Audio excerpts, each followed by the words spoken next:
എല്ലാവർക്കും വിജീസ് കിച്ചൻ്റെ പുതിയൊരു വീഡിയോയിലേക്ക് സ്വാഗതം. ഞാൻ നിങ്ങളുടെ സ്വന്തം ചേച്ചിയ. എൻ്റെ പ്രിയപ്പെട്ട ഓരോരുത്തർ സുഖമായിട്ടിരിക്കുന്നു, ദൈവം സഹായിച്ച്. ഇവിടെയും സുഖമായിട്ടൊക്കെ ഇരിക്കുന്നു. ഇന്നൊരു ദിവസം ദൈവം നമുക്ക് ദാനമായി തന്ന് അതിന് ദൈവത്തിന് നന്ദി പറയാം. അപ്പോൾ ഇന്നലത്തെ വീഡിയോ കണ്ടിട്ട് ഗീതേച്ചിയൊക്കെ എന്നെ അങ്ങ് ഒത്തിരി ഉത്തരത്തോളം അങ്ങ് പൊക്കി. എല്ലാ പോസിറ്റീവ് കമൻസിനും ഒത്തിരി നന്ദിയുണ്ട് കേട്ടോ. നമുക്ക് ഈ കമൻസ് വായിക്കുമ്പോഴല്ലേ നമുക്ക് ഒന്നുകൂടെ ഒരു ഉള്ളിൽ നിന്നൊരു സന്തോഷവും ഒരു എൻകറേജ് നമുക്ക് കിട്ടുന്നത്. അപ്പം ഞാൻ ഇന്നത്തെ വീഡിയോയിൽ ഞാൻ പറയില്ല, ഞാൻ 2-3 ദിവസം എനിക്ക് വയ്യാതിരുന്ന സമയമായിരുന്നു. ഒരു ദിവസം പോൾമോൻ കുക്കിംഗ് ചെയ്തു. ആ ദിവസങ്ങളിലെല്ലാം 2-3 ദിവസത്തോളം ഇങ്ങനെ മുട്ട ബിരിയാണി, പുലാവ്, ഇങ്ങനെയൊക്കെ ഓരോന്നായിരുന്നു. കാരണം അതാവുമ്പോൾ നമുക്ക് കറിയൊന്നും ഉണ്ടാക്കണ്ടല്ലേ, അത് പെട്ടെന്ന് അങ്ങ് ഉണ്ടാക്കിയെടുക്കാമല്ലേ, ഒത്തിരി നിൽക്കണ്ടല്ലേ. അപ്പോൾ റേച്ചാനും പോളും പറയുകയും ചെയ്തു, മമ്മി, പോൾ എന്നോട് പറയും, മമ്മി എന്തിനിങ്ങനെ എന്നും കറിയും ഇതൊക്കെ ഉണ്ടാക്കുന്നത്, ഇത് മതി മമ്മി, അവർക്ക് ഈ ഇതൊക്കെ ഇഷ്ടം, ഒരു മുട്ടയിട്ടങ്ങ് കൊടുത്താൽ മതി. പക്ഷേ അപ്പച്ചനെ ഓർത്താൽ ഞാനിങ്ങനെ, ഞാൻ പറഞ്ഞ അപ്പച്ചൻ അത്ര ഇഷ്ടമല്ല. റേച്ചാൻ പറഞ്ഞ സാരമില്ല ഡാഡിക്ക് കുഴപ്പമൊന്നുമില്ലെന്ന്. പിന്നെ എൻ്റെ മനസ്സുകൊണ്ടാ, പിന്നെ എന്നും അങ്ങ് ചെയ്താലും അതൊരു നമുക്കൊരു മടുപ്പാവത്തില്ലേ. അപ്പം ഈ ദിവസങ്ങളിൽ എങ്ങനെയെങ്കിലുമൊക്കെ അങ്ങ് തട്ടിക്കൂട്ടി. മായ പറഞ്ഞതുപോലെ ചേച്ചി ഇച്ചിരി അസുഖമായിട്ടിരുന്നാലും പോൾമോൻ ചെയ്യുമല്ലോ എന്ന്. അവരത് ചെയ്യാൻ ഭയങ്കര ഇഷ്ടമാണ് കേട്ടോ. പിന്നെന്താ, അപ്പം ഇന്നത്തെ വീഡിയോ എന്ന് പറയുന്നത്, ഞാൻ ഇന്നലെ ചിക്കൻ റോസ്റ്റും ചിക്കൻ ചുക്കയുടെ റെസിപ്പി ഇട്ടില്ലല്ലേ. അപ്പം ഇന്ന് ഈ വീഡിയോ എന്ന് പറയുന്നത് നേരത്തെ എൻ്റെ വയ്യാതെ സമയത്തുള്ളതാണ്. ചിക്കൻ റോസ്റ്റ് വേറെ ദിവസത്തെയാണ്. അപ്പോൾ ആ ചിക്കൻ റോസ്റ്റ് ഇന്ന് ഞാനിതിൽ ആഡ് ചെയ്യുന്നുണ്ട്, ആ റെസിപ്പിയുടെ ഇതേ. പിന്നെന്താ, അപ്പം ശ്രീകണ്ഠിൻ്റെ കാര്യം ഇന്നലെ പറഞ്ഞോണ്ടേ ഡൗട്ടുള്ളവർക്ക് താണ്ടെ ഒരു കമൻറ്റ് അതിൻ്റെ റെസിപ്പി സഹിതം എഴുതിയിട്ടുണ്ട്, നോക്കിയാൽ മതി. അപ്പം റിൻറ്റു പറയുമായിരുന്നു, റിൻറ്റു ഗുജറാത്തിലായിരുന്നപ്പം കഴിച്ച ഓർമ്മയുണ്ട്. അവളിപ്പോൾ ഷാർജയിലാണ്. പക്ഷെ അവിടെയൊക്കെ കാണേണ്ടതാണ്, എല്ലാ കടകളിലും ഉണ്ട്. ഇവിടെ ആണെങ്കിൽ എല്ലാ കടകളിലും ഉണ്ട്. നമ്മളിപ്പം ജിയോ മാർട്ടിൽ നിന്നൊക്കെയാണ് വാങ്ങിച്ചത്, അല്ലെങ്കിൽ ഡി മാർട്ട് അങ്ങനെയുള്ളിടത്തെല്ലാം ഉണ്ട് ഈ ശ്രീകണ്ഠ്. അതാകുമ്പോൾ ഇങ്ങനെ ഈ ചപ്പാത്തിയിലൊക്കെ പിള്ളേർക്ക് പുരട്ടി കൊടുത്താൽ നല്ലതാണ്. എപ്പോഴും അല്ല, എമർജൻസിക്കൊക്കെ നമ്മൾ ഈ ജാം വാങ്ങിച്ചു വെക്കുന്ന പോലെ. പിന്നെ വേറൊരു കമൻ്റ് ഉണ്ടായിരുന്നു, ചേച്ചി എങ്ങനെയാ ഈ ഓരോ നമ്മൾ കുക്കിംഗ് ചെയ്യത്തില്ലേ അതിൻ്റെ ഈ മസാലകളൊക്കെ എങ്ങനെ അളവറിയുന്നതെന്ന്. ആ ക്വസ്റ്റ്യൻ ഞാൻ എൻ്റെ ഇതിൽ ഞാൻ ചിന്തിക്കുന്നത്, ഓരോ കൂട്ടാനും വെക്കുമ്പോൾ എത്ര മസാല ഇടണമെന്നാ അന്ന് എന്നോട് അങ്ങനെ ആയിരിക്കും ഞാൻ ചോദിച്ചത്. അറിയാത്ത ന്യൂ ആയിട്ട് ജോലി ചെയ്യുന്ന പിള്ളേരായിരിക്കാം. അപ്പം നമ്മളിപ്പോൾ ആദ്യം നമ്മളുടെ ഒരു ലോജിക്ക് വെച്ച് നമ്മൾ കുറച്ച് മസാല ഇട്ടൊന്ന് ചെയ്ത് നോക്കുക. എന്നിട്ട് അത് സക്സസ് ആയെങ്കിൽ അത് തന്നെ റിപ്പീറ്റ് ചെയ്യുക. അതിലെന്തെങ്കിലും വ്യത്യാസം ഉണ്ടെങ്കിൽ, ഇപ്പം അന്ന് പോൾമോൻ ബിരിയാണി ഉണ്ടാക്കിയുണ്ടേ, ഇച്ചിരി എരിവും കുറവായിരുന്നു, ഉപ്പും കുറവായിരുന്നു. അപ്പോൾ അത് തന്നെയാണ് ഞാൻ ഇന്ന് റിപ്പീറ്റ് ചെയ്യുന്നത്. അപ്പോൾ ഇച്ചിരി എരിവ് കൂട്ടി ഉപ്പും കൂട്ടി അങ്ങനെയാണ് ഞാൻ ചെയ്യുന്നത് ഇന്നത്തെ വീഡിയോയിൽ. പിന്നെന്താ, പിന്നെ ക്വാണ്ടിറ്റി ഇരുപത്തി, ഇപ്പം നമ്മൾ 1/2 കിലോയുടെ എടുക്കുവാണെങ്കിൽ എത്ര, 1 കിലോയുടെ എടുക്കുമ്പോൾ അതനുസരിച്ച് നമ്മളിപ്പോൾ 1/2 കിലോയ്ക്ക് ഇത്ര ഇട്ടെങ്കിലും 1 കിലോയ്ക്ക് സെയിം അത്രയും ക്വാണ്ടിറ്റി കൂടുതൽ അത്രയും സെയിം ഇടേണ്ട ആവശ്യം വരത്തില്ല. ഇച്ചിരി കൂടെ കുറച്ചിട്ടാലും കുഴപ്പമില്ല കേട്ടോ. അങ്ങനെ സെയിം ഇട്ടാൽ അവതാളത്തിലായി പോകും. അതുകൊണ്ട് ഇച്ചിരി കുറച്ചിടുക. അപ്പം നമ്മൾ 1/2 കിലോയ്ക്ക് ഇപ്പം 1 ടീസ്പൂണാണ് ഇടുന്നെങ്കിൽ 2 കിലോ ആകുമ്പോൾ 1.5 ടീസ്പൂൺ ഇട്ടിട്ട് നോക്കുക. ഓക്കെ, അങ്ങനെയൊക്കെ നമ്മൾ അഡ്ജസ്റ്റ് ചെയ്ത് ഇങ്ങനെ പഠിച്ചത് കേട്ടോ. എല്ലാവരും എല്ലാം പഠിച്ചിട്ടല്ല വരുന്ന, ക്രമേണ ഓരോരുത്തരും ചെയ്ത് പഠിക്കുക. അപ്പോൾ ഇന്നലത്തെ എൻ്റെ വീഡിയോ കണ്ടിട്ട്, അത് എൻ്റെ ഒരു സബ്സ്ക്രൈബറാണ്, എൻ്റെ അച്ചാറൊക്കെ വാങ്ങിക്കുന്നതാണ്. അപ്പോൾ എൻ്റെ അടുത്ത് ഇന്നിപ്പം വാട്സപ്പിൽ ചോദിച്ചേക്കോ, ബിജി ഫ്യൂച്ചറിലേക്ക് എപ്പോഴേലും ആവശ്യമുള്ളപ്പോഴേ fried rice, chicken roast, fish curry, ഇതിൻ്റെയൊക്കെ റേറ്റ് ഒന്ന് പറയണേ. ഞാൻ പറയുമോ, ഞാൻ റേറ്റ് ഒന്നും അങ്ങനെ, നമ്മളിപ്പോൾ അച്ചാറിനൊരു ലിസ്റ്റ് ഇട്ടിട്ടുണ്ട് ഇത്ര രൂപയ്ക്ക് ഇതാന്നൊക്കെ. ഇതിന് ഞാനൊന്നും ഇട്ടില്ല. ഞാനിപ്പോൾ എല്ലാം നമ്മുടെ സാധനങ്ങളൊക്കെ വാങ്ങിച്ച്, പിന്നെ എൻ്റെ ഒരു ലേബർ കൂലിയും കൂടെ എടുത്തിട്ട് നമ്മുടെ ഗ്യാസ് തൊട്ട് എല്ലാം പോവല്ലേ, ഒരു റേറ്റ് എടുത്ത്. അപ്പോൾ ഹോട്ടലിലൊക്കെ വെച്ച് നോക്കുമ്പം ഞാനെടുത്ത റേറ്റ് കുറവാണെന്ന് നമുക്ക് മനസ്സിലാവും. കാരണം ഹോട്ടലൊക്കെ പോയി ഒരു പ്ലേറ്റിന് തന്നെ എത്ര രൂപയാണ്, അതും നമ്മൾ വീട്ടിൽ നല്ല ഇതായിട്ട് ചെയ്ത് എടുക്കുന്നതല്ലേ. അപ്പോൾ എല്ലാവരും പറഞ്ഞാൽ ഈ സംരംഭം നല്ലതായിട്ട് പോട്ടെ, ദൈവകൃപയാൽ ആരോഗ്യം ഉണ്ടെങ്കിൽ നമുക്ക് ചെയ്യാം. ഓർഡറും വരട്ടെ. അതുപോലൊക്കെ ചെയ്യുന്നത് നമ്മൾ സത്യസന്ധതയോടുകൂടി. അന്നാണെങ്കിൽ 1 കിലോയുടെ അവർ പറഞ്ഞത്. അന്നേരം ഇതെല്ലാം ചെയ്ത് കഴിഞ്ഞപ്പോൾ പോളുവാൻ ചോദിച്ചു, മമ്മി അപ്പോൾ അവൻ കഴിക്കാതെ കൊണ്ട് കൊടുത്തിട്ടാണ് വന്ന് കഴിച്ചത്. നമ്മളതുപോലെ ഇപ്പം ദൂരെ ഇതിപ്പോൾ അടുത്തായതുകൊണ്ട് നമ്മൾ കൊടുത്ത പോളുവാൻ അന്ന് പോവുകയും വേണ്ടായിരുന്നു. ഇപ്പോൾ ആരെങ്കിലും ഓർഡർ ചെയ്യുവാണെങ്കിൽ വന്ന് കൊണ്ടുപോകേണ്ടി വരും. കാരണം ഇവിടെ ആരും ഇല്ലല്ലോ. പിന്നെ അവൻ വന്നുണ്ടേ ഇതൊന്നും ഇല്ലായിരുന്നു. ഞാൻ പറഞ്ഞെടാ 1 കിലോ പറഞ്ഞു, ഞാൻ 1 കിലോ മൊത്തം കൊടുത്തു. അവൻ പറയൂ എന്നാലും അത് കഴിഞ്ഞിട്ടാണ് ഞാൻ ഇവർക്കൊന്നും കൊടുത്തില്ല. ഞാനൊന്ന് നമ്മൾ ഒരു ഇച്ചിരി എടുത്ത് ഞാനൊരു ഇച്ചിരി ഉപ്പെടുത്ത് നോക്കിയതേ ഉള്ളൂ. ഒരു കഷ്ണം പോലും ഞാൻ പിള്ളേർക്കെടുത്ത് മാറ്റി വെച്ചില്ല. അങ്ങനെ ചെയ്യുന്നത് ശരിയല്ലല്ലോ. അതുകൊണ്ടാണ് ഇവൻ പറഞ്ഞു, മമ്മി ഞങ്ങൾക്ക് ഇങ്ങനെ ഇതുപോലെ ഉണ്ടാക്കി. കാരണം ഞാൻ ഇങ്ങനെ ഞാൻ എനിക്ക് 2 പാചകമാണ്. അന്നേരം അവൻ പറഞ്ഞോണ്ടേ ഞാൻ പിന്നെ കഴിഞ്ഞ ദിവസത്തെ ഇന്നലത്തെ ചിക്കൻ റോസ്റ്റാണെന്നോ ഇന്നലെയാണോ മെനഞ്ഞാന്നൊരു ചിക്കൻ റോസ്റ്റ് ഇട്ടില്ലേ, അത് ഞാൻ ഈ ഓർഡർ ചെയ്ത് കഴിഞ്ഞതിന് ശേഷമാണ് ഞാൻ ആ ചിക്കൻ റോസ്റ്റ് പിള്ളേർക്ക് ഉണ്ടാക്കി കൊടുത്തത്. പക്ഷേ ഞാൻ ഇത് ചെയ്യുന്നത് പോലൊന്നും അത്ര ഡീറ്റെയിൽ ആയിട്ടൊന്നും അതിൽ ചെയ്തിട്ടില്ല. ഇന്ന് ചെയ്യുന്നതാണ് ഒരു അടിപൊളി. ആ പുള്ളിക്കാരൻ വീണ്ടും പറഞ്ഞിട്ടുണ്ട് 4-ാം തീയതിത്തേക്കിന് ഇച്ചിരി വേണ്ടി വരും. റോസ്റ്റ് അങ്ങ് ഒത്തിരി ഇഷ്ടമായിരുന്നു. ഓക്കെ. പിന്നെ റിൻഡു പറയുമായിരുന്നു, ചേച്ചി നാട്ടിൽ പോയേക്കുമായിരുന്നു, വീഡിയോ ഒത്തിരി കാണാൻ പെൻഡിങ്ങാ. ഇപ്പം അവൾ ഷാർജ നല്ലതാന്ന് പറഞ്ഞല്ലോ. അവിടെ വന്നിട്ടാണ് വീഡിയോ കാണുന്നത്. ജോലി ചെയ്യുന്ന സമയത്ത് വീഡിയോ ഇട്ടിട്ട് ഇരുന്ന് ജോലി ചെയ്യും. അപ്പം അടുത്തിരുന്ന് ആരോ സംസാരിക്കുന്നത് പോലെ കൂടെ ആരോ ഉണ്ടെന്നുള്ള ഒരു പ്രതീതി. അതൊക്കെ കേൾക്കുമ്പോൾ ഒരു സന്തോഷം കേട്ടോ. റിൻഡു പണ്ട് തൊട്ട് കാണുന്ന ഒരു ഇടയ്ക്കൊന്ന് ഗ്യാപ്പായി ഡെലിവറി സമയത്തൊക്കെ. Okay, thank you Rindu. അപ്പോൾ ഇതെന്ന് പറയുന്നത് ഞാൻ പറഞ്ഞില്ലേ വയ്യാതിരിക്കുന്നത്. നമുക്ക് വയ്യ എങ്കിലും റേച്ചാൻ രാവിലെ എണീറ്റോളാന്ന് പറഞ്ഞ് അത് പറച്ചിൽ തന്നെ ചെയ്യുകയും ചെയ്യും. പക്ഷേ അതൊന്നും നമ്മൾ ചെയ്യുന്നത് പോലെ അങ്ങോട്ട് ശരിക്ക് ചെയ്ത് കൊടുത്തു വിടാൻ ഒക്കത്തില്ല. അപ്പോൾ അതുകൊണ്ട് ഞാൻ എണീറ്റ് വന്നു.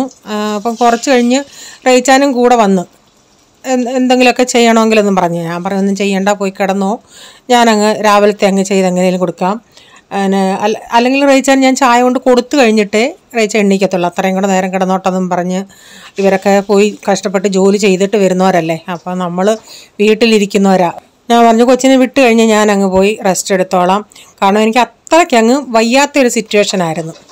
അപ്പോൾ ഇതെന്ന് പറയുന്നത് പോൾമോൻ അന്നുണ്ടാക്കിയ ആ പുലാവുണ്ടല്ലേ, അതിൻ്റെ ബാക്കി കുറച്ച് ഇരിപ്പുണ്ടായിരുന്നു. അപ്പം അത് ഞാനിപ്പോൾ അതിൻ്റെ അകത്ത് ഇച്ചിരി മുട്ടയൊക്കെ ചിക്കിയേ അതിൻ്റെ അകത്ത് ഇടാം. അന്നേരം ഇച്ചിരി എരിവൊക്കെ കുറവായിരുന്നെന്ന് ഞാൻ പറഞ്ഞില്ലേ. അപ്പം ഞാൻ വീണ്ടും അതിൻ്റെ അകത്ത് ഇച്ചിരി ഓയിലൊക്കെ ഒഴിച്ചിട്ട് ഇച്ചിരി മുളക് പൊടിയും ഗരം മസാല എല്ലാം ഇച്ചിരി ഒരു പൊടികളൊക്കെ ഇട്ടോണ്ടേ എല്ലാം ശരിയായിരുന്നു. അപ്പോൾ അതങ്ങ് ചെയ്യാമെന്ന് വെച്ച് ചായ അപ്പുറത്ത് വെച്ചിട്ടുണ്ട്. അപ്പം രാവിലെ കഴിക്കാനായിട്ട് ഒന്നും ഇന്നുണ്ടാക്കി റീച്ചാൻ പറഞ്ഞു. ഞാൻ കൊച്ചിനെ പ്രൈസമ്മോനെ വിട്ടിട്ട് അപ്പോഴത്തേക്കിന് അവനെ വിടുന്ന സമയം ആകുമ്പോഴത്തേക്കിന് ഒരു 7 മണി കഴിഞ്ഞേ ഇഡലി വട സാമ്പാറുകാർ വരത്തുള്ളൂ. അപ്പോൾ അപ്പോഴത്തേക്കിന് പോയി വട സാമ്പാർ വെളിയിൽ നിന്ന് വാങ്ങിക്കാൻ, രാവിലെ ഒന്നും അങ്ങനെ ഉണ്ടാക്കണ്ടെന്ന് പറഞ്ഞു. ഇവർക്ക് 2 പേർക്കും റേച്ചാനും ഇങ്ങനെ ഈ ബിരിയാണി റൈസ് ഇങ്ങനെ പുലാവ് പോലോ മുട്ടയിട്ട് ചിക്കിയോ അങ്ങനെ കൊടുക്കുന്നവർക്ക് ടിഫിന് കൊണ്ടുപോകാനൊക്കെ ഭയങ്കര ഇഷ്ടമാണ്. അവർക്കൊരു കുഴപ്പമില്ല അത് കൂട്ടി. ചിലപ്പം ഞാൻ പപ്പടമൊക്കെ പൊടിച്ച് അതിൻ്റെ അകത്ത് ചേർക്കും. ഇന്നിപ്പോൾ അതൊന്നും ചെയ്തില്ല. 2 മുട്ട ഇങ്ങനെ സ്ക്രാമ്പിൾ ചെയ്തിട്ട് ഞാൻ പറഞ്ഞില്ല മസാല ഇച്ചിരി കുറവായിരുന്നു, അതോടെ ഇട്ട് ഇങ്ങനെ പിന്നെ ചോറും ഇട്ടിട്ട് ഒന്ന് ചിക്കി എടുത്ത് അവർക്ക് ടിഫിൻ കൊടുക്കാമെന്ന് വെച്ച്. അപ്പം ചായ ഇവിടെ തിളച്ച് വരുന്നുണ്ട്. ചായയും കൂടെ ഒന്ന് ഓഫാക്കി ഒന്ന് ഇടട്ടെ. അപ്പോൾ ഇനി ഇതൊന്ന് പാത്രത്തിലോട്ടാക്കി കൊടുക്കട്ടെ. അന്നേരം പ്രൈസൻ വന്നിട്ട് ഈ മുട്ട ഇങ്ങനെ മുകളിൽ ഇങ്ങനെ കിടക്കുക. അയ്യോ എനിക്കിത് വേണ്ട, ഞാൻ കൊണ്ടുവന്നില്ലേ. ഞാൻ പറഞ്ഞു എടാ അവർ കഴിച്ചില്ലെങ്കിൽ കഴിക്കണ്ട, നിൻ്റെ എന്തിനാ അവരും എടുത്ത് കഴിക്കാൻ വരുന്നത്, നിനക്ക് കഴിക്കുന്നതാണെങ്കിൽ നീ കഴിക്കുക, കൊണ്ടുവരണ്ടെന്നൊന്നും ടീച്ചർ പറഞ്ഞിട്ടില്ലല്ലേ, നീ എന്തിനാ ഇങ്ങനെ പേടിക്കുന്നേ. അങ്ങനെ ഈ പേടിച്ചാൽ ഇങ്ങനെയൊക്കെ ഉള്ളത് കൊണ്ടുവന്നത്. ഇങ്ങനെയൊക്കെ ആകുമ്പം മറ്റവനും ഇഷ്ടം, മറ്റവന് മുട്ട ഇടുന്ന ഇച്ചിരി ഇഷ്ടം, ഇവൻ അത് നേരെ തിരിച്ചാ. വീട്ടിൽ പക്ഷേ അത് വേണം. അല്ല മായ ഇന്നലെ പറഞ്ഞതുപോലെ നമുക്കിഷ്ടമുള്ളത് പിള്ളേർക്ക് ഇഷ്ടമല്ല, പിള്ളേർക്ക് ഇഷ്ടമുള്ളത് നമുക്കിഷ്ടമല്ല. കരയ്ക്കൂടെയും പറ്റത്തില്ല വെള്ളത്തിൽ കൂടെയും പറ്റത്തില്ല എന്നുള്ള അവസ്ഥ പണ്ടുള്ളവർ പറയത്തില്ലേ. അപ്പം ഞാൻ ചോദിച്ചു ഉമ്മാടുത്ത് അച്ചാർ വെക്കണമെന്ന്. അപ്പം ഇവർ കൈ കൊണ്ടല്ലല്ലോ കഴിക്കുന്നത്, വീട്ടിലാകുമ്പം കൈ കൂട്ടി ഇങ്ങനെ അച്ചാർ കൂട്ടി മിക്സ് ചെയ്ത് കഴിക്കാൻ പറ്റുമല്ലേ. കൊച്ചവനല്ലേലും കൊണ്ടുപോകത്തില്ല, വലിയവൻ അച്ചാറുകാരൻ. അപ്പം അവൻ പറഞ്ഞു വേണ്ട മമ്മി സ്പൂണും കൊണ്ടല്ലേ ഇവർ കഴിക്കുന്നത്, സ്പൂണും കൊണ്ടല്ലേ ശരിയാവത്തില്ലെന്ന് പറഞ്ഞു. അപ്പോൾ പിന്നെ ചായയൊക്കെ റെഡിയായി, ഞങ്ങൾ ചായയും കൂടെ ഒന്ന് കുടിക്കാനെടുക്കട്ടെ.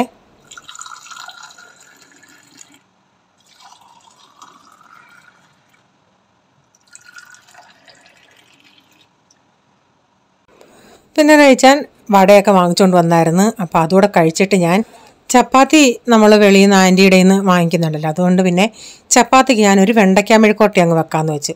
അപ്പോൾ ഇന്ന് വെണ്ടയ്ക്കയുടെ കൂടെ ഒരു ഉരുളൻകിഴങ്ങ് കൂടെ അരിഞ്ഞ് ചേർക്കുന്നുണ്ട്. അപ്പം ഇന്നത്തെ മെഴുക്ക് പുരട്ടി പ്രൈസ് മോന് അതിനെയൊക്കെ ഇഷ്ടം. ചില സമയത്ത് ഈ ചെറുക്കനെയും കൊണ്ട് എനിക്ക് ചില സമയത്ത് പറ്റാത്തത്. ചിലപ്പോൾ ഉരുളൻകിഴങ്ങ് ഇഷ്ടമല്ലേ എന്ന് പറയും. അപ്പോൾ ഇന്ന് ഉരുളൻകിഴങ്ങ് കൂടെ ചേർത്തുകൊണ്ട് ഒരു പ്രത്യേക ടേസ്റ്റ് ഉണ്ടായിരുന്നു, സവാളയും ഉരുളൻകിഴങ്ങും. അപ്പോൾ ഞാൻ ആദ്യം അങ്ങ് കുറേ ഒന്ന് ഹൈ ഫ്ലെയിമിൽ ഒന്ന് ഇളക്കി കൊടുത്തു. അപ്പോൾ ആ വലവല പോലുള്ളതൊക്കെ ഇച്ചിരി ഒന്ന് മാറും. പിന്നെ കുറച്ച് ഉപ്പ്, എന്നിട്ട് ഉപ്പൂടൊക്കെ ഇട്ട് കുറച്ച് നേരം ഇത്തിരി ഒന്ന് വാടിക്കഴിഞ്ഞിട്ടാണ് ഞാൻ മഞ്ഞപ്പൊടിയും മുളക് പൊടിയും കൂടെ ചേർത്ത് കൊടുത്തത്.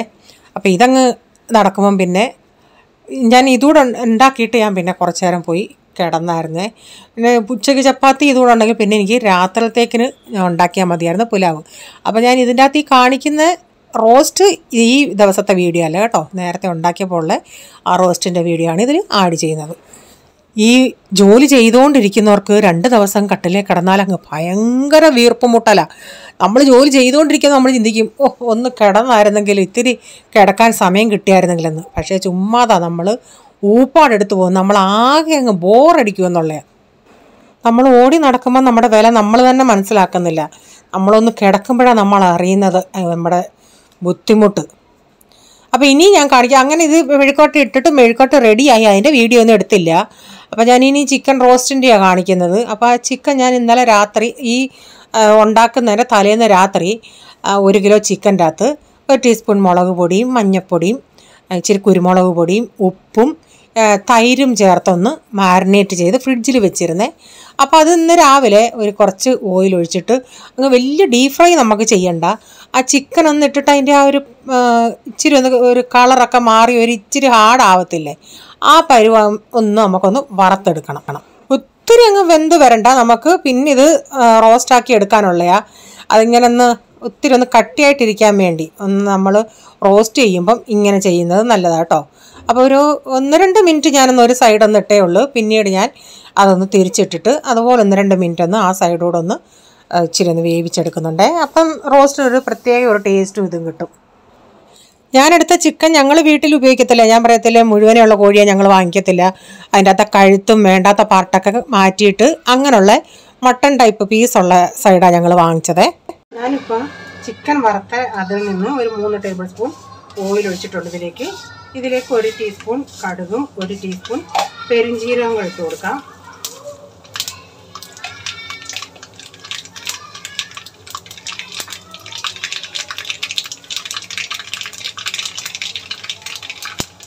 അത് പൊട്ടി വന്നോണേ നല്ല 2 കറിവേപ്പില.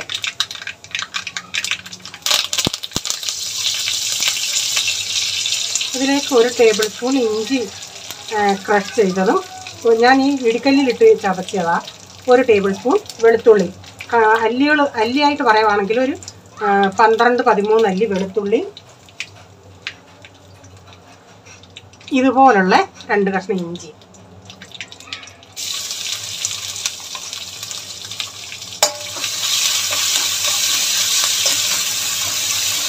വെളുത്തുള്ളിയൊക്കെ ഇച്ചിരി മുരിഞ്ഞ് വന്നിട്ടുണ്ട്. ഇതിലേക്ക് ഒരു 400 ഗ്രാം സവാള ഞാൻ എടുത്തിട്ടുണ്ട്. ഒരു 3 പച്ചമുളക്.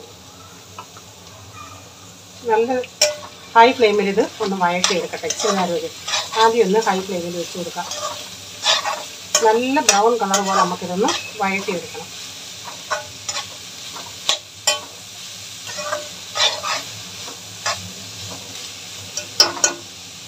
പിന്നെ സവാള അരിയുമ്പോൾ ഇങ്ങനെ നൈസായിട്ട് അരിഞ്ഞെടുക്കാൻ നോക്കണേ, അല്ലെങ്കിൽ പൊടിയായിട്ട് അരിഞ്ഞാലും മതി. സവാള നന്നായി വഴന്നു. ഞാൻ ഈ സവാള അടച്ചിട്ടിട്ടേ ഇല്ല, തുറന്ന് തന്നിട്ട് നല്ല ഫ്ലെയിമിൽ വഴറ്റിയെടുക്കുമായിരുന്നു. ഇതിലേക്കൊരു 2 ടൊമാറ്റോ, ഒരു ഇച്ചിരി ഉപ്പൂടി ഇട്ടിട്ട് ഇനി ഞാൻ ഇച്ചിരി നേരം അടച്ചു കൊടുക്കുവേ. താഴെ പിള്ളേർ കളിക്കുന്ന സൗണ്ടാണ് ഈ മൊബൈൽ. ഞാൻ പറഞ്ഞില്ല, ഞങ്ങൾ 4th ഫ്ലോറാണ്, ഗ്രൗണ്ട് ഫ്ലോറിൽ കളിക്കുന്ന പിള്ളേരുടെ ബഹളമായി കേൾക്കുന്നത്. ഈ ചില കൊച്ചുങ്ങൾക്ക് ഉച്ചയ്ക്കോ അങ്ങനെയൊക്കെ ആയിരിക്കുമല്ലോ സ്കൂൾ, അപ്പോൾ അതുങ്ങളൊക്കെ രാവിലെ ഇറങ്ങും കളിക്കാൻ. ഇതിലോട്ട് ഞാനിനി 1/2 ടീസ്പൂൺ മഞ്ഞൾപ്പൊടി, ഒരു 2 ടേബിൾ സ്പൂൺ മല്ലിപ്പൊടി, അപ്പോൾ ഇതേ മെത്തേഡിലാണ് ഞാൻ അന്ന് ചിക്കൻ റോസ്റ്റും ചെയ്തത്. പക്ഷേ അന്ന് ഞാനിങ്ങനെ ചിക്കൻ എണ്ണയിൽ വറുത്തൊന്നും ചേർത്തില്ല, ബാക്കിയെല്ലാം അതുപോലൊക്കെ തന്നെ കേട്ടോ. അപ്പോൾ എന്നിട്ട് ഇനി ഇത് രണ്ടും കൂടെ ഒന്ന് നമുക്കൊന്ന് മൂപ്പിച്ചെടുക്കാം. ഈ മല്ലിപ്പൊടി ഞാൻ നാട്ടിൽ നിന്ന് ഇപ്പം വാങ്ങിച്ച മല്ലിപ്പൊടിയാണ്. അതൊന്ന് ഇച്ചിരി നേരം ഒന്ന് മൂപ്പിച്ചെടുക്കാം. അപ്പം മല്ലി ഒന്ന് മൂത്ത് കഴിഞ്ഞതിന് ശേഷം ഞാൻ ഇതിലോട്ട് ഇനിയും 1.5 ടേബിൾ സ്പൂൺ കാശ്മീരി മുളക് പൊടി. ഞാൻ കാശ്മീരി മുളക് പൊടി മാത്രമേ ചേർക്കുന്നുള്ളൂ. അവർ എരിവ് ഇത്തിരി കുറച്ച് മതിയെന്ന് പറഞ്ഞ്, അതുകൊണ്ട് അതാണ്. അല്ലെങ്കിൽ ഞാൻ ഇവിടെ യൂസ് ചെയ്യുകയാണെങ്കിൽ ഞാൻ കുറച്ചുകൂടെ എരിവ് ചേർക്കും. പക്ഷേ എരിവ് കുറവ് മതിയെന്ന് പറഞ്ഞുകൊണ്ട് ഞാൻ അതനുസരിച്ച് ചേർത്തുള്ളൂ. മാരിനേറ്റ് ചെയ്തപ്പോൾ ഇച്ചിരി കുരുമുളകൊക്കെ ചേർത്തിട്ടുണ്ടല്ലേ.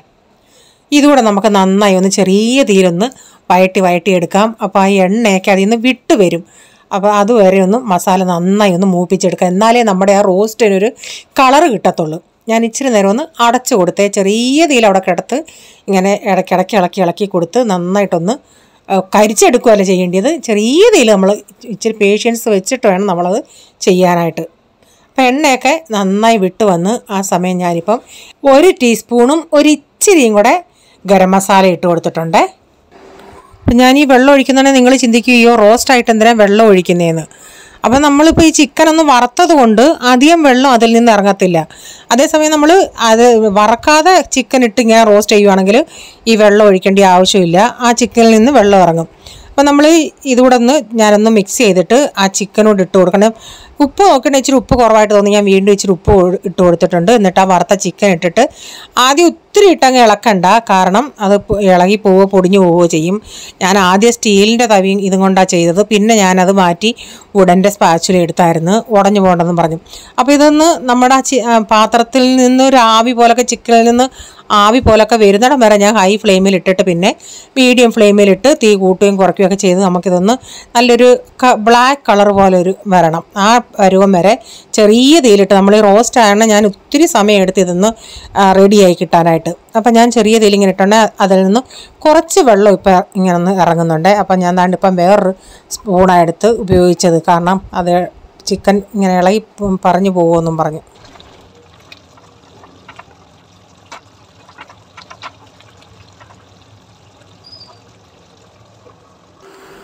ഇതിലേക്ക് ഞാനിപ്പോൾ 1 ടീസ്പൂൺ പെരിഞ്ജീരകം പൊടിച്ചത് ചേർത്തിട്ട് ഒന്ന് മിക്സ് ചെയ്തിട്ട്, ഇത് റെഡി ആയിട്ടില്ല, കുറച്ചുകൂടെ സമയമെടുക്കും. അപ്പോൾ തീ കുറച്ചിട്ടേക്കുവാണ് ഞാൻ കേട്ടോ. അപ്പം അതെല്ലാം ഒന്നുകൂടെ ഒന്ന് മിക്സ് ചെയ്തിട്ട് ചെറിയ തീയിൽ അവിടെ കുറച്ച് നേരം കൂടെ ഒന്ന് കിടക്കട്ടെ. അപ്പോൾ ഇച്ചിരി ഞാനിങ്ങനെ അടച്ചു വെച്ചു. ഇപ്പം വേണ്ട എണ്ണയൊക്കെ ഇങ്ങനെ നന്നായിട്ട് വിട്ട് സൈഡിലൊക്കെ നമുക്ക് കാണാം. അപ്പോൾ ഞാൻ ആ ആദ്യം ഒഴിച്ച എണ്ണയേ ഉള്ളൂ, അല്ലാതെ എണ്ണയൊന്നും ഒഴിച്ചില്ലായിരുന്നു. അപ്പോൾ ഇതൊന്ന് മിക്സ് ചെയ്തിട്ട് ഇപ്പം കളറൊക്കെ ഇത്തിരിയും കൂടെ ഒന്ന് ബ്ലാക്ക് കളറോ ഡാർക്ക് കളർ പോലെ ആയിട്ടുണ്ട്.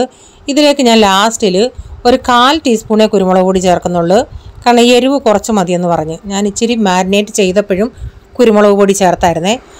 ഇപ്പം നമ്മുടെ ചിക്കൻ റോസ്റ്റ് ഇവിടെ റെഡി ആയിട്ടുണ്ട്. അടിപൊളിയാണ്, നിങ്ങൾ ഇതുപോലൊന്ന് ചെയ്ത് നോക്കണേ. അപ്പോൾ ഇനിയും കാണിക്കുന്ന ഈ വീഡിയോ എന്തുവാന്നോ, അന്ന് ഇവർ സിമെൻറ്റൊക്കെ ഞാൻ പറഞ്ഞില്ലേ അവിടെ വെളിയിൽ ഇങ്ങനെ സിമെൻറ്റ് തേച്ചുണ്ടേ നമ്മുടെ ജനലയിലെല്ലാം വന്ന് വീണെന്ന്. അപ്പോൾ ഈ ജനൽ അടയ്ക്കാൻ നമുക്ക് പറ്റുന്നില്ല, അതുപോലെ സിമെൻ്റായിരുന്നു. അവന്മാർ വന്ന് അതും കൊണ്ട് പിന്നെ റീച്ചാൻ അത് കണ്ടത് അതിൻ്റെ ആ കളറ് മൊത്തം കോട്ടിങ് മൊത്തം അങ്ങ് പോയായിരുന്നു. അപ്പം പിന്നെ വന്നിപ്പോൾ രാവിലെ വന്ന് ചെയ്യുന്ന പരിപാടിയായത്.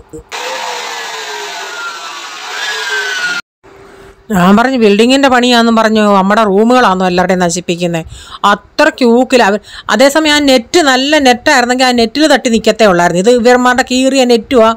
ഒരു വിധത്തിൽ നമുക്ക് ജനലും അടയ്ക്കാൻ പുതിയ ജനൽ ഇപ്പം നമ്മൾ വെച്ചതാണ്. അന്നേരം ഞാനും ശ്രദ്ധിച്ചില്ല. 2 ദിവസം കഴിഞ്ഞ് നോക്കിയപ്പോൾ റീച്ച ആ ജനലിൻ്റെ അവിടെ നിന്നപ്പോഴറിഞ്ഞേ ചില സ്ഥലത്തെ എല്ലാം കോട്ടിങ് പോയി വെളുത്തിരിക്കുന്നത്. എന്തോ ചെയ്യാനാ ഓരോ കാര്യങ്ങൾ. 3 ഉരുളൻകിഴങ്ങ്, ഇത് ചെറുതും വലുതുമായിട്ട് 4 സവാള, 4 ടൊമാറ്റോ, ഇത് പകുതിയുള്ളൂ കേട്ടോ, 2 പച്ചമുളക്, 3 പച്ചമുളക്, ഇതിൻ്റെ കറിവേപ്പില എടുത്തിട്ടുണ്ട്. ബാക്കി പിന്നെ പറയാം. ഉച്ചയ്ക്ക് ചപ്പാത്തിയും നമ്മുടെ വെണ്ടയ്ക്ക മെഴുക്കുരട്ടിയും കൊണ്ടൊക്കെ നിന്നില്ലേ. പിന്നെ രാത്രി ഞാൻ അന്ന് പോൾമോൻ ഉണ്ടാക്കിയില്ലേ ഒരു പുലാവ്, അവൻ തൈരിൻ്റെ അകത്താണ് മസാലകളെല്ലാം കൂടെ മിക്സ് ചെയ്ത് ഉണ്ടാക്കിയത്.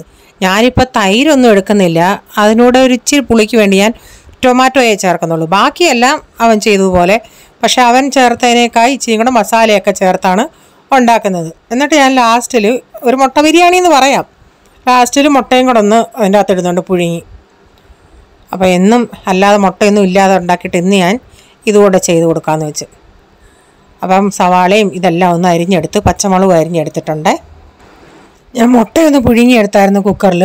എന്നിട്ട് ഞാൻ ഉരളി വെച്ച് ഇതിലേക്ക് ഇച്ചിരി ഓയിൽ ഒഴിച്ചിട്ട് സ്വല്പം ഒരു പിഞ്ചോളം മഞ്ഞൾപ്പൊടിയും പിഞ്ച് മുളക് പൊടി ഇട്ടിട്ട് അതിൻ്റെ അകത്ത് ഈ മുട്ടയിട്ട് ഒന്ന് ജസ്റ്റ് ഒരു കളറിന് വേണ്ടി അതൊന്ന് അതിൻ്റെ അകത്തിട്ടൊന്ന് ഉരുട്ടിയെടുത്തിട്ടുണ്ട്. എന്നാലും ഒരു ഇച്ചിരി കൂടെ ഓയിൽ ഒഴിച്ചിട്ട് ഇതിലേക്ക് 2 ബേ ലീഫും ഒരു പട്ടയും. ഈ പട്ട എങ്ങനെ ഇരിക്കുന്നത്, ഞാൻ നാട്ടിൽ നിന്ന് ഞങ്ങളുടെ പട്ടമരത്തിൽ നിന്ന് ചീകിയെടുത്തതാണ്. ഇതിലേക്ക് 1 ടീസ്പൂൺ ഷാജീരയും കൂടെ ഇട്ട് കൊടുത്തിട്ട് ഒരു തണ്ട് കറിവേപ്പില ഇട്ടിട്ട് ആ സവാളയും പച്ചമുളകും ഉരുളൻകിഴങ്ങും ടൊമാറ്റോയും എല്ലാം കൂടി ഇട്ടിട്ട് നമുക്കതൊന്ന് വഴറ്റിയെടുക്കാം. ഇച്ചിരി ഉപ്പൂടെ ഇട്ടിട്ടൊന്ന് വഴറ്റിയെടുക്കാം. ഞാൻ ഇച്ചിരി ഇതൊന്ന് അടച്ചു കൊടുക്കുന്നുണ്ടേ. അപ്പോൾ അതൊന്ന് പെട്ടെന്നൊന്ന് വാടി വരും. ഇതൊക്കെ ആകുമ്പം പെട്ടെന്ന് ചെയ്യാൻ പറ്റും നമുക്ക്, പിന്നെ വേറൊരു കറികളുടെ ഒന്നും ആവശ്യമില്ലല്ലേ. അപ്പോൾ ഞാൻ ഇച്ചിരി അതൊന്ന് അടച്ചു കൊടുത്തിട്ട് ഇതിലേക്ക് ഒരു 1.5 ടേബിൾ സ്പൂൺ ബിരിയാണി മസാലയും 1 ടേബിൾ സ്പൂൺ കാശ്മീരി മുളക് പൊടിയും 1 ടേബിൾ സ്പൂൺ മല്ലിപ്പൊടിയും 1 ടീസ്പൂൺ ഗരം മസാലയും കൂടി ഇട്ട് ആ മസാല എല്ലാം കൂടെ ഇച്ചിരി ഒന്ന് മൂപ്പിച്ചെടുക്കട്ടെ.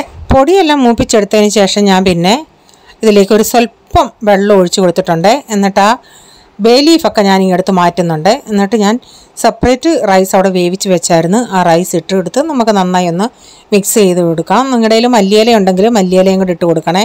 എൻ്റെ കയ്യിൽ മല്ലിയിലയൊന്നും ഇല്ലായിരുന്നു. അപ്പോൾ നമ്മുടെ ഈസി പീസി തട്ടിക്കൂട്ട് മുട്ട ബിരിയാണി ഇവിടെ റെഡി ആയിട്ടുണ്ട്. അപ്പോൾ ഇന്നത്തെ വീഡിയോയിലെ വിശേഷങ്ങൾ ഇതൊക്കെയായിരുന്നു. വീഡിയോ ഇഷ്ടമായെങ്കിൽ ലൈക്ക് ചെയ്യുക, നിങ്ങളുടെ അഭിപ്രായം കമൻറ്റിൽ കൂടെ അറിയിക്കുക. സബ്സ്ക്രൈബ് ചെയ്യാതെ ആരെങ്കിലും വീഡിയോ കാണുന്നുണ്ടെങ്കിൽ വീഡിയോ ഇഷ്ടമായി വീണ്ടും ഈ ചാനൽ കാണണമെന്ന് ആഗ്രഹം ഉണ്ടെങ്കിൽ ഒന്ന് സബ്സ്ക്രൈബ് ചെയ്തിട്ട് ആ ബെല്ലൈക്കൺ ബട്ടണോട് പ്രസ് ചെയ്യുകയാണെങ്കിൽ ഓൾ എന്നൊരു ഓപ്ഷൻ വരും. അതുകൂടെ പ്രസ് ചെയ്യുകയാണെങ്കിൽ ഞാൻ വീഡിയോയുടെ നോട്ടിഫിക്കേഷൻ നിങ്ങൾക്ക് എന്നും വരുന്നതായിരിക്കും.